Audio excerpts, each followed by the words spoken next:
사랑의 하나님, 성광교회 믿음의 공동체로 부르심을 받은 우리가 함께 믿음의 레이스를 달려가게 하시니 감사드립니다. 예수 그리스도의 십자가 사랑을 깊이 묵상하는 고난주간 가운데 믿음의 레이스를 방해하는 것들을 모두 벗어버리고 힘들고 어려운 일들을 참아내며 끈기 있게 결승점을 향하여 달려가게 하소서. 절제를 실행하며 훈련을 반복하여 믿음의 지구력을 기르게 하시고 세상의 방식으로 점수를 얻는 레이스가 아니라 하나님의 방식으로 점수를 얻는 믿음의 레이스가 되게 하소서. 약한 선수, 연약한 영혼을 바라보게 하시고 그들의 짐을 대신 지는 실천을 통해 성숙한 믿음을 체험하며 강한 선수로 자라나게 하소서. 예수님의 십자가의 길을 따라 걷는 고난주간 새벽의 시간을 통해 예수님의 사랑을 마음에 새기며 예수님의 마음을 깊이 알아가고 예수님의 뜻을 우리의 삶에 채우게 하소서. 우리의 결승점 되시는 예수님께 더 가까이 나아가 성강교회에 속한 지체들 모두가 믿음의 레이스를 완주하게 하소서. 예수님의 이름으로 기도드립니다. 아멘.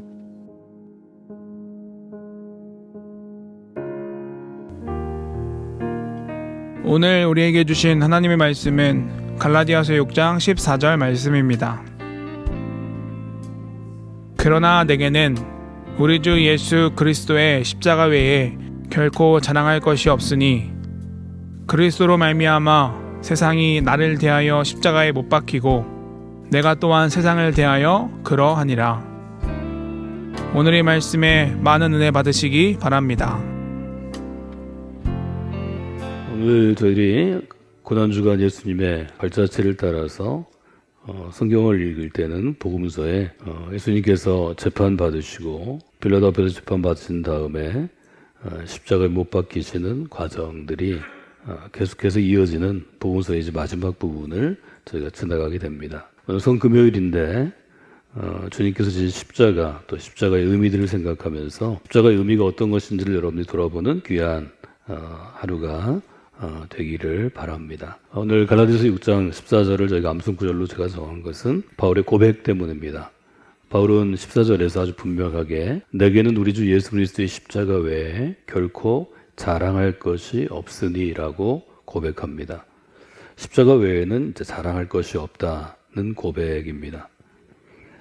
사람마다 누구나 하지 않는 것처럼 보이기도 하고 또 스스로 내어서 하기도 하지만 자신을 자랑하는 것이 인간이 갖고 있는 아주 근본적인 삶의 자세나 또 욕망인 것 같습니다. 매일 다른 사람들을 만나서 이야기하다 보면 이건 지금 자랑하는구나, 자기가 갖고 있는 무엇을 자랑하는구나 이렇게 생각하게 되는데요. 그것을 좀 은밀하게 자랑하든지 아니면 좀 부끄러울 정도로 공개적으로 자기 입으로 자랑하든지 사람은 인정받고 싶은 아주 강력한 욕구가 있기 때문에 자기를 드러내고 자랑하는 것이 본성인 것 같습니다. 사람은 무엇을 자랑하는지 살펴보면 그 사람 자체를 잘 알 수 있다고 그렇게 이야기합니다. 마지막 그 사람이 갖고 있는 내면의 모습, 실제 그의 모습을 우리가 잘 알 수 있다는 거죠. 예를 들어서 대부분의 부모들이 하지 않는 것 같지만 자기 자녀가 뭘 좀 잘하는 게 있으면 또 보통 아이들에도 자랑하는 걸 우리가 볼 수 있습니다. 또 사람이 모이면 자기가 쌓아놓은 어떤 성취, 내가 무엇을 이루었는가 하는 것도 자랑합니다. 또 자기가 갖고 있는 특별한 것, 소유를 자랑할 수도 있고 또 자기가 갖고 있는 특별한 경험들, 지식이 되었든 지혜가 되었든 또 직업적인 경험이 됐든 다른 사람이 할 수 없었던 것들을 누구나 갖고 있기 때문에 자랑하게 되는데 아주 분명하게 바울의 이 고백은 우리가 자랑할 것이 무엇이 있는가를 그리스도인에게 묻고 있습니다. 그러니까 바울은 분명하게 얘기합니다. 내게는 자랑할 것이 없습니다. 한 가지가 있다면 예수 그리스도의 십자가만 제가 자랑합니다. 이 고백은 사실 굉장히 신앙적인 고백이고 우리의 삶 가운데 이런 고백이 이르는 것은 쉬운 일이 아니라는 것을 돌아볼 수 있습니다. 어떻게 바울이 이렇게 자신 있게 또 담대하게 갈라디아 지방의 교회들에게 성도들에게 편지를 보내면서 고백할 수 있었을까 이 생각을 해보게 됩니다. 사람은 나이가 먹든지 뭐 적게 먹든지 자기가 자랑할 것을 찾기도 하고 자랑할 것을 늘 가까운 사람들에게 이야기하는 것이 본성인데 어떻게 바울이 나는 자랑할 것이 없습니다 이렇게 얘기할 수 있었을까 하는 걸 보게 됩니다. 빌립보서 3장에 보게 되면 바울은 적어도 세상의 시스템 안에서 그러니까 그가 살고 있는 유대인 사회에서 내가 자랑할 수 있는 것을 사실은 목록처럼 적어서 이야기합니다. 빌립보서 3장 4절에 보면 그러나 나도 육체를 신뢰할 만하고 만일 누구든지 다른 이가 육체를 신뢰할 것이 있는 줄로 생각하면 나는 더욱 그러합니다. 자랑할 것이 있다는 거죠. 5절에 보면 나는 8일 만에 할례를 받고 이스라엘 족속이요 베냐민 지파요 히브리인 중에 히브리인이요 율법으로는 바리새인이요 열심으로는 교회를 박해하고 율법의 의로는 흠이 없는 사람입니다. 분명히 자랑할 것이 아주 많은 사람이었습니다. 특별히 유대인 중에는 이스라엘 사람 중에는 내가 혈통으로도 베냐민 지파이고 또 바리새인이고 아주 정통 유대인이라는 것을 분명히 밝히고 내가 혈통만 유대인이 아니고 마음에 있는 신앙심으로도 야훼 하나님을 향한 신앙심으로도 율법의 의로운 내가 흠이 없이 살려고 애쓰는 사람이고 유대교의 위협이 되는 그리스도를 따르는 사람들을 내가 박해하는 사람이었다는 점을 분명히 표현합니다. 그러니까 바울이 갈라디아서 6장에서 이야기하는 나는 십자가 외에는 자랑할 것이 없습니다 하는 것은 신앙적인 고백이라는 점을 우리가 다시 한번 돌아보게 됩니다. 바울은 사실은 자랑할 것이 많았기 때문에 굉장히 자존심이 강한 사람이고 또 목회하면서 또 교회를 세우면서 같이 일하는 사람들 그러니까 바울처럼 교사로서 목회자로서 일하는 사람들과 사실은 부딪혔고 젊은 시절에는 베드로의 리더십과 또 바울의 리더십이 충돌하는 일이 예루살렘 교회에서 있었던 일종의 예루살렘 회의, 우리가 공의회라고 부를 수 있는 교회 리더들의 회의에서 있었던 것을 기억합니다. 그래서 제가 이것을 돌아보고 또 생각할 때 바울이 신앙적으로 고백하는 이 고백과 바울이 갖고 있는 유대인으로서의 자부심과 내가 유대인으로서는 아주 자랑할 사람이지만 예수 그리스도를 믿고 나서 그리스도의 사도가 되고 나서는 자랑할 것을 버렸다는 아주 분명한 표현으로 우리는 이 빌립보서 3장의 말씀을 이해할 수 있습니다. 바울이 어떻게 이렇게 유대인으로서 자랑할 것이 많은데 이 자랑할 것을 버렸을까 하는 실마리를 저는 여러분과 함께 갈라디아서에서 노예라는 표현에서 찾아보았습니다. 바울이 이처럼 유대인 중에 유대인이고 베냐민 지파 사람이고 또 특별히 지금까지도 유대인 가운데서 자기들을 특별한 사람으로 생각하는 바리새파의 열심 있는 젊은 리더였는데 그가 십자가만을 자랑한다고 공개적으로 이렇게 교인들에게 가르칠 수 있었던 이유가 무엇이었을까를 저는 바울의 고백 나는 그리스도의 노예입니다 해서 찾을 수 있다고 여러분과 함께 2019년 사순절에 나눈 적이 있습니다. 헬라어로는 둘로스라는 단어인데요. 바울은 스스로를 규정할 때 예수 그리스도와 나와의 관계에 있어서는 그리스도께서는 주인이 되시고 나는 그의 주인에게 속한 노예입니다 라는 표현을 합니다.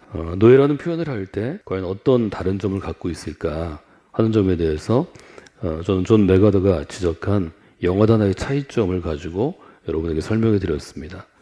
헬라어 둘로스는 영어로 번역할 때 두 단어로 다 번역할 수 있는데 하나는 servant라는 단어이고 하나는 slave라는 단어입니다. servant라는 단어는 이제 지금도 많이 쓰는 단어인데요. 이것은 일종의 종으로 번역이 되긴 하지만 봉사하고 섬기는 예를 들면 중세기에는 집사라는 표현과 비슷합니다. 그러니까 일정한 보수를 받고 일정한 주인과 계약을 통해서 맡겨진 일을 하는 거죠. 이건 서번트라는 얘기를 할 때는 그래서 보수도 받고 마치 우리가 어떤 비즈니스를 할 때 직원을 채용하는 것처럼 채용된, 고용된 상태입니다. 그래서 일을 할 때 어떤 일을 한다는 일에 대한 계약 조건도 있고 또 거기에 따른 보상도 받는 그런 사람입니다. 근데 바울의 시대에는 바울이 스스로를 나는 그리스도의 종이요 했을 때는 이 servant라는 단어보다는 더 철저한 단어, slave라는 단어가 영어 번역으로는 더 적합하다 하는 주장을 제가 여러분과 함께 나누어서 비교를 해드렸습니다. 뭐 여러 가지 차이점이 있지만 저도 4가지는 기억하셔야 되는데, 우리가 예수 그리스도의 노예가 되었습니다 이렇게 표현할 때는 servant라는 단어를 쓸 때는 예수 그리스도의 일종의 직원이 되는 것입니다. 이것은 고용된 상태입니다. 예수님이라는 주인한테 어떤 계약 조건을 가지고 고용된 상태가 servant라는 단어를 쓸 때이고, 바울이 이야기한 나는 그리스도의 종이 되었습니다 할 때는 슬레이브에 더 가깝다는 거죠. 슬레이브는 고용의 관계가 아니고, 지금 갈라디아서 6장 뒷부분에 가면 저희가 주일에 본 나는 예수의 흔적을 가졌습니다 할 때 그 흔적, 스티그마타라는 헬라어 단어를 낙인이라고 번역할 수 있다고 제가 설명해 드렸습니다. 노예한테는 그의 목숨값을 사고 주인이 갖고 오면 그때부터는 노예는 소유가 되는 것입니다. 내가 마치 강아지나 아니면 소나 말을 키우는 것처럼 나의 소유에 불과한 거죠. 소유이기 때문에 낙인을 찍는 것입니다. 나의 것이다. 그래서 고용되어진 존재와 소유인 존재가 다르다 하는 점을 여러분들이 한 번 더 생각해 보시면 좋을 것 같습니다. 고용이 되면 어떤 문제가 있냐면 이 서번트가 원치 아니할 때가 있습니다. 나 이 주인 밑에서는 못 있겠다. 이 주인이 도무지 존중하지 않고 인격적으로 대하지 않고 나를 너무 학대하고 나를 못 살게 구니까 나는 종노릇 못 하겠다.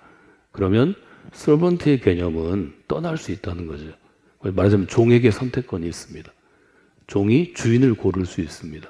그래서 떠날 수 있는데 슬레이브라는 개념은 떠날 수 없습니다. 나에게 스티그마가 찍히면, 저 주인이 나에게 낙인을 찍으면 죽을 때까지 벗어날 수 없는 굴레가 됩니다. 그래서 그 관계가 완전히 달라진다는 거죠. 서번트가 되면 이 주인은 종이 일을 하면 일한 만큼 많든 적든 약속한 보상을 해줘야 됩니다. 말하자면 월급을 줘야 합니다. 그래서 종은 주인에게 요구할 수 있습니다. 나 이만큼 보상해 주세요. 보상이 필요합니다. 그런데 슬레이브가 되면 주인의 소유이기 때문에 주인 마음대로입니다. 보상의 개념이 없습니다. 그러니까 노예로 살아가는 것이 얼마나 비참하고 얼마나 어려울지를 우리가 지금은 없는 제도이기 때문에 미루어 짐작해 볼 수 있습니다. 그런 관계에서 보면 서번트의 관계는 주인과의 일정한 계약 관계, 불평등하겠지만 서번트가 손해를 보겠지만 그래도 일단 정해진 계약이 있다면, 슬레이브가 되는 것은 계약이 아니라 그냥 운명적으로 아무도 떼어낼 수 없는, 깨뜨릴 수 없는 그런 관계가 된다는 거죠.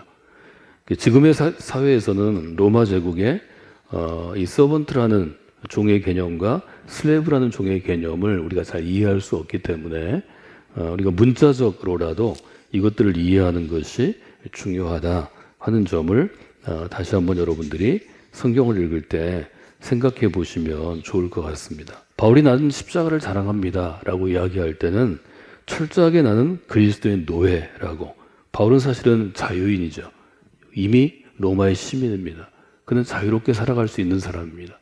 그러나 스스로 낙인을 찍고 예수 그리스도의 흔적을 내게 새기고, 그리고 예수 그리스도의 소유이고 나는 죽기 전에는 주인을 떠날 수 없다고 스스로 규정하고, 그 다음에 주인이 시키는 일은 나는 무엇이든지 해야 되고, 주인이 나에게 보상을 할 수도 있고 안 할 수도 있지만 보상을 구하지 않습니다.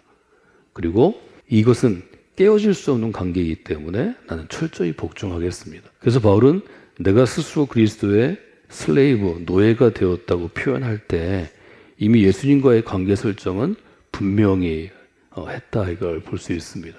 저는 그런 생각을 이 사순절에 해봤습니다. 저는 그리스도인이고 그리스도인 중에도 교회에 관련된 일들을 더 깊이, 더 책임 있게 하기 위해서 목회자로 훈련을 받고 또 감리교회에서 저희 교단의 시스템에 따라서 목사 안수를 받고 또 지금까지 교회를 목회하는 목사요, 또 성경 교사요, 또 복음 전하는 설교자요, 몇 가지 역할들을 합니다. 과연 내가 바울처럼 예수님과의 관계 설정이 분명히 돼 있는가 하는 점을 저는 자꾸 물어보게 되었습니다.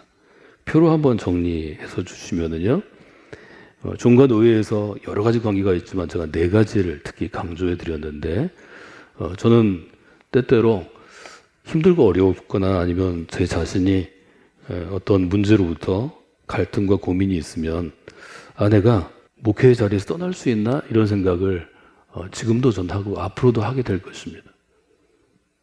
힘들고 어려우면 이 자리를 떠나고 싶어 하는 거죠.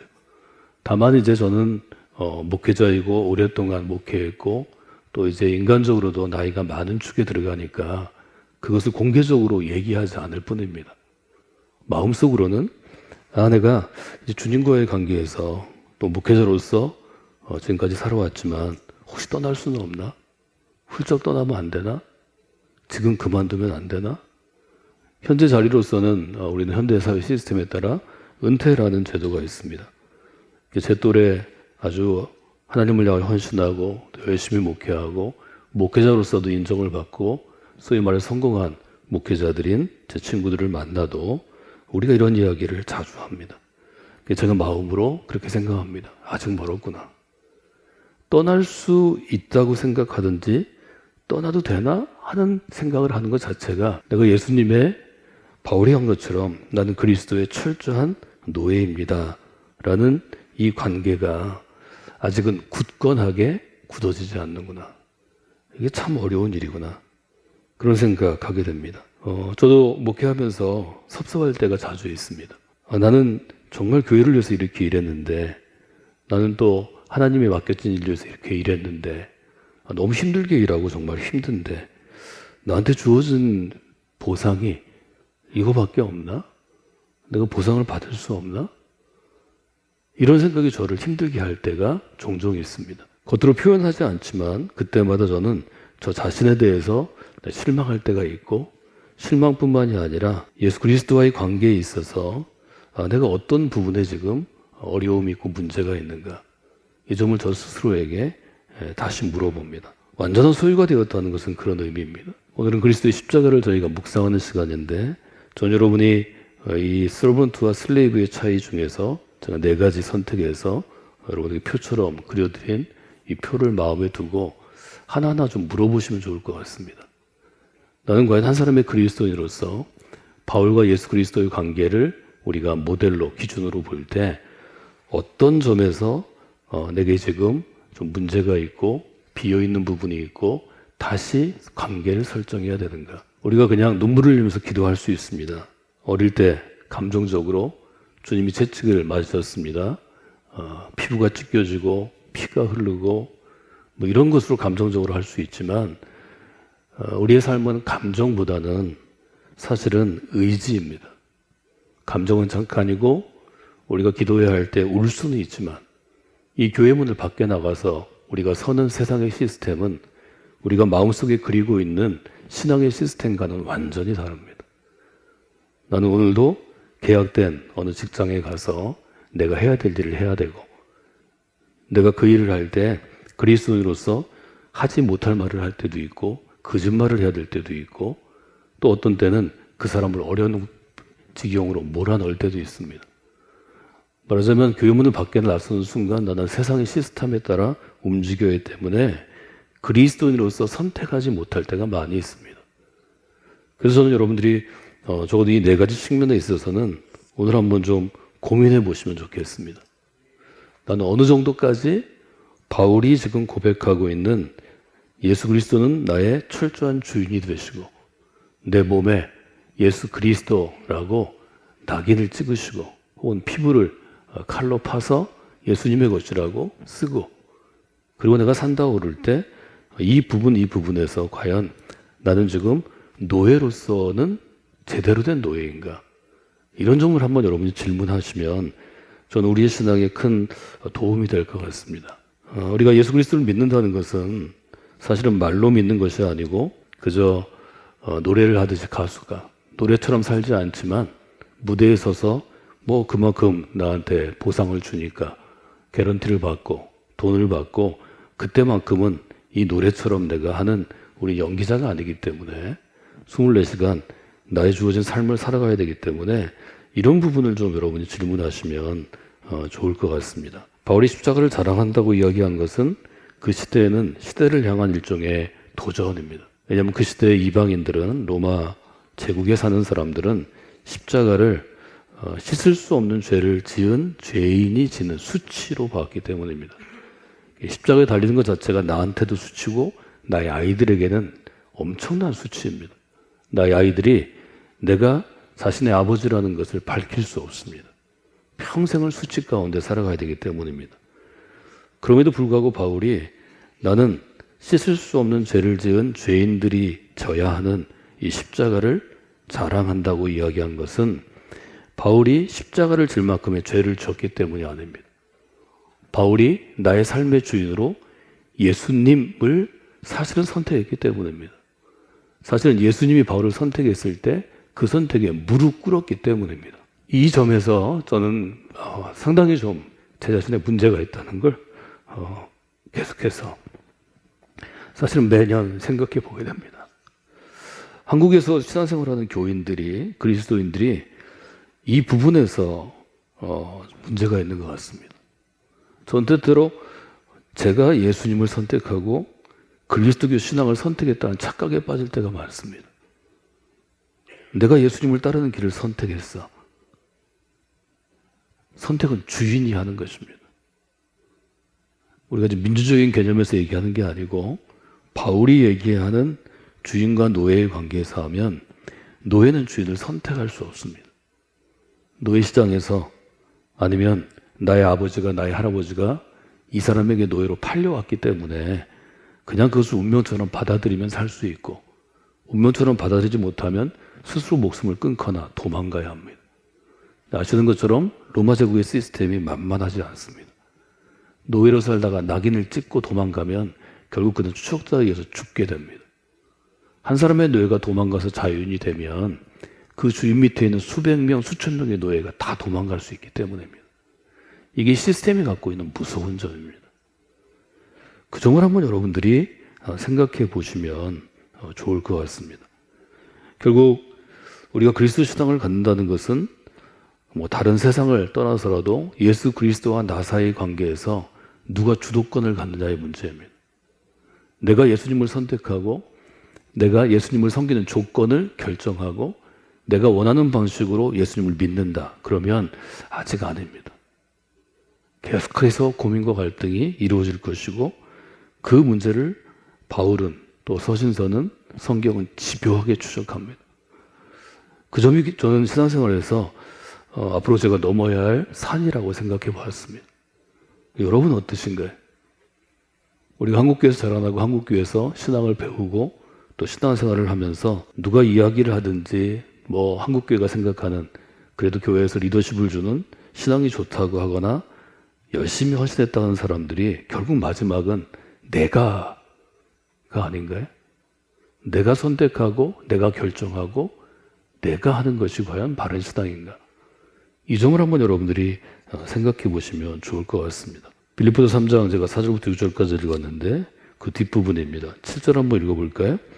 그러나 무엇이든지 내게 유익하던 것을 내가 그리스도를 위하여 다 해로 여길 뿐더러 7절은 이렇게 되어 있죠.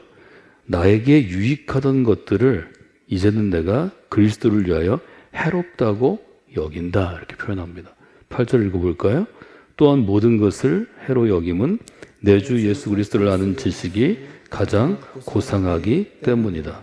내가 그를 위하여 모든 것을 잃어버리고 배설물로 여김은 그리스도를 얻고 여기 보면 7절 8절에서 이야기하는 것은 내가 그리스도를 얻기 위해서는 모든 것을 해롭게 여기고 버릴 수 있다는 표현입니다. 그래서 모든 것을 내가 해롭게 여기고 버리고, 여기 배설물은 오물을 이야기하는 것입니다. 배설물로 여길 수 있는 것은 내가 그리스도를 얻고 그 안에서 발견되기 위함이다. 이게 바울이 갖고 있는 입장입니다. 내가 그리스도를 얻고 그리스도 안에서 새롭게 발견되기 위해서 내게 유익한 것도 내가 해롭게 여기고 버릴 수 있고, 모든 것을 내가 배설물처럼 버릴 수 있다. 이렇게 표현하는 것을 우리가 보게 됩니다. 이런 점을 여러분들이 보시면서 십자가가 갖고 있는 의미를 먼저 여러분들이 설정하는 그런 시간들을 가지시면 전 여러분의 신앙이 훨씬 더 유익하리라, 그렇게 생각합니다.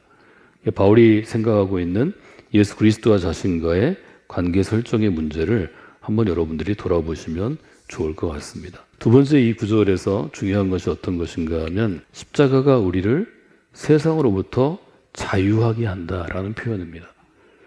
첫 번째, 14절의 첫 번째 앞부분 A절은 내가 예수 그리스도 십자가 외에는 자랑할 것이 없다는 표현이고, B절은 세상이 나를 대하여 십자가에 못 박히고 내가 또한 세상을 대하여 그러하니라 라는 고백입니다. 세상이 나에 대해서 십자가에 못 박히고 내가 세상에 대해서 못 박혔다는 것은 어떤 의미를 갖게 될까요?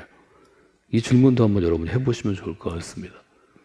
내가 십자가를 자랑한다는 것은 세상을 향하여서 나는 세상에 대해서 못 박고 세상은 나에 대해서 못 박혔다는 거죠.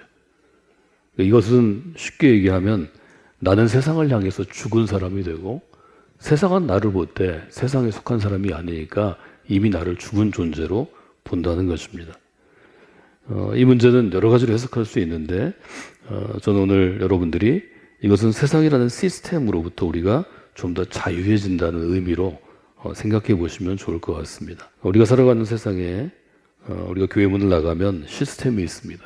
경제 시스템이 있고 정치 시스템이 있고 사회도 시스템이 있고 문화도 시스템이 있습니다. 그 시스템 안에 있는 룰, 질서와 규칙을 지키지 않으면 시스템으로부터 축출됩니다. 말하자면 시스템으로부터 소외되게 되어 있습니다. 우리가 그것을 벗어나서는 사회생활을 할 수가 없습니다. 근데 그 세상에 대해서 내가 나를 못 받고 나를 죽이고, 세상은 그런 나를 향해서 너는 세상의 시스템을 따르지 않으니까 시스템에 들어오지 마.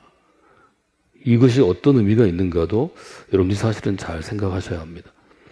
이것은 쉬운 해석이 아니고 또 쉬운 선택이 아닙니다.